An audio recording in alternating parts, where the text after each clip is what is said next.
हर हर महादेव। प्यारे दोस्तों और पुण्य आत्माओं, आज हम बात करते हैं कि जब भी हम किसी गुरु को प्यार करते हैं, उससे कोई दीक्षा लेते हैं, तो वो हमें एक मंत्र देता है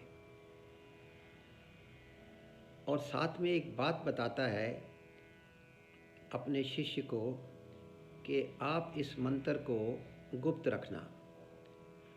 अब आज समझते हैं कि मंत्र को गुप्त क्यों रखा जाता है। प्यारे दोस्तों, मंत्र दीक्षा का अर्थ है कि जब तुम समर्पण करते हो तो गुरु तुम में प्रवेश कर जाता है। वह तुम्हारे शरीर, मन, आत्मा में प्रविष्ट हो जाता है।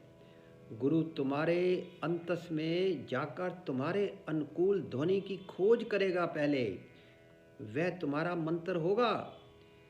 जब तुम उसका उच्चारण करोगे तो तुम एक भिन्न आयाम में एक भिन्न व्यक्ति होगे। बदलने लगेगा आपका जीवन। जब तक समर्पण नहीं होता, मंत्र नहीं दिया जा सकता है।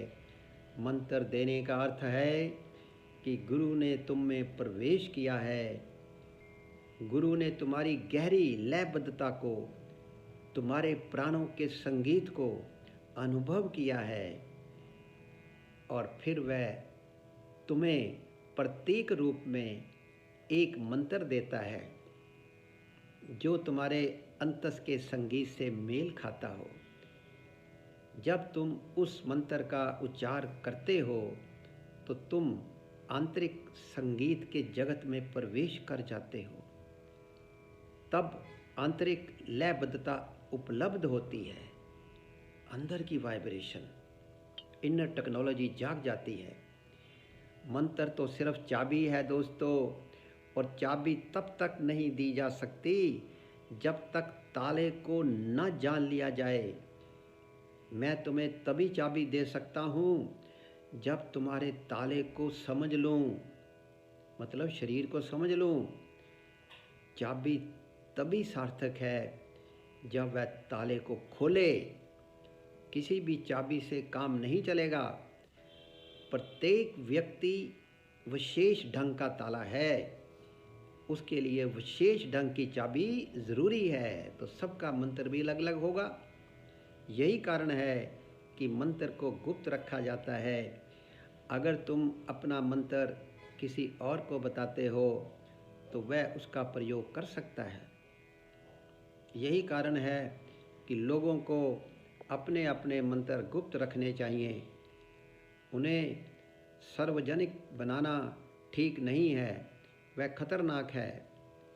तुम दीक्षित हुए हो तो तुम जानते हो कि तुम उसका मूल्य जानते हो। तुम उसे बांटते नहीं फिर सकते। ये दूसरों के लिए हानिकर हो सकता है, ये तुम्हारे लिए भी हानिकर हो सकता है। इसके कई कारण हैं। पहली बात कि तुम वचन तोड़ रहे हो, और जैसे ही वचन टूटता है गुरु के साथ तुम्हारा संपर्क टूट जाता है दोस्तों। फिर तुम गुरु के संपर्क में नहीं रहोगे। वचन पालन करने से ही संपर्क कायम रहता है। दूसरी बात, दूसरों को बताने से, दूसरों के साथ उसके संबंध में बातचीत करने से मंत्र मन की सतह पर चला जाता है, उसकी गहरी जड़ें टूट जाती हैं। तब मंत्र गपशप का हिस्सा बन जाता है। और तीसरा कारण है कि इसको गुप्त क्यों रखा जाता है। जितना गुप्त रखोगे वह उतना ही गहरे अंतस में जाएगा। उसे गहरे में जाना ही होगा, तभी आपको फ़ायदा होगा। 3 कारण हो गए। अब एक शिष्य था मारपा, उसकी घटना को लेते हैं। मारपा के संबंध में खबर है कि जब उसके गुरु ने उसे गुरु मंत्र दिया तो उससे वचन ले लिया कि वह उसे बिल्कुल गुप्त रखेगा। उसे कहा गया कि तुम इसे किसी को भी नहीं बताओगे। फिर मारपा का गुरु उसके स्वप्न में प्रकट हुआ और उसने पूछा कि तुम्हारा मंत्र क्या है बेटे। और स्वप्न में भी मारपा ने वचन का पालन किया। उसने बताने से इनकार कर दिया अपने ही गुरु को। और कहा जाता है कि इस भय से कि कहीं स्वप्न में गुरु फिर प्रकट हो या किसी को भेजें, वह इतनी नींद में हो कि गुप्त मंत्र को प्रकट कर दे और वचन टूट जाए। मारपा ने बिल्कुल सोना ही छोड़ दिया। वह सोता ही नहीं था कई दिन तक। ऐसा सोए बिना मारपा को 7-8 दिन हो गए थे। फिर जब उसके गुरु ने पूछा, तुम सोते क्यों नहीं हो मारपा? मैं देखता हूँ कि तुमने सोना छोड़ दिया है, बात क्या है? मारपा ने गुरुजी से कहा, आप मेरे साथ चालबाजी कर रहे हैं गुरुजी। आपने सपने में आकर मुझसे मेरा मंत्र पूछा था। मैं आपको भी नहीं बताने वाला हूँ। जब वचन दे दिया तो मैं उसका स्वप्न में भी पालन करूँगा। लेकिन फिर मैं डर गया। नींद में कौन जाने किसी दिन मैं भूल भी सकता हूँ। अगर तुम अपने वचन के प्रति इतने सावधान हो कि स्वप्न में भी उसका स्मरण रहता है, तो उसका अर्थ है कि वह गहराई में उतर रहा है, वह अंतस में उतर रहा है, वह अंतरस्थ प्रदेश में प्रवेश कर रहा है। और वह जितनी गहराई को छुएगा वह उतना ही तुम्हारे लिए चाबी बनता जाएगा, डिवाइन चाबी। क्योंकि ताला तो अंतर्मन में है दोस्तों। किसी चीज़ के साथ भी प्रयोग करो, अगर तुम उसे गुप्त रख सके तो वह गहराई प्राप्त करेगा। अगर तुम उसे गुप्त ना रख सके तो वह बाहर निकल जाएगा या बाहर निकल आएगा। तुम क्यों कोई बात दूसरों से कहना चाहते हो? तुम क्यों बातें करते रहते हो? जिसको भी मिलते हो बताते रहते हो सब कुछ। सच तो ये है कि जिस चीज़ को तुम कह देते हो उससे मुक्त हो जाते हो।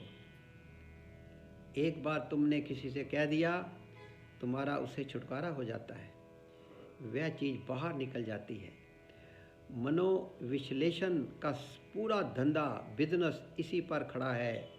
रोगी बोलता रहता है और मनोविश्लेषक सुनता रहता है। इससे रोगी को राहत मिलती है, सुकून मिलता है। वह अपनी समस्याओं के बारे में, अपने दुख के बारे में जितना ही बोलता है वह उनसे उतनी ही छुट्टी पा लेता है, उसको अच्छा लगता है। और इसके ठीक विपरीत घटित होता है जब तुम किसी चीज़ को छुपाकर रखते हो, गुप्त रखते हो। इसीलिए तुम्हें कहा जाता है कि मंत्र को किसी से कभी मत कहो, तब वह गहरे से गहरे तल पर उतरता जाता है और किसी दिन ताले को खोल देता है। क्योंकि फिर वो डिवाइन चाबी बन जाएगा और आपके शरीर की जितनी सोल ब्लॉकेजेस हैं, जितने दुख है, जितनी नेगेटिव वाइब्रेशन के ताले हैं, सब खुल जाते हैं दोस्तों। इसीलिए मंत्र को गुप्त रखना है, जो आपको कोई आपका गुरु देवे। हर हर महादेव, महाकाल की जय हो।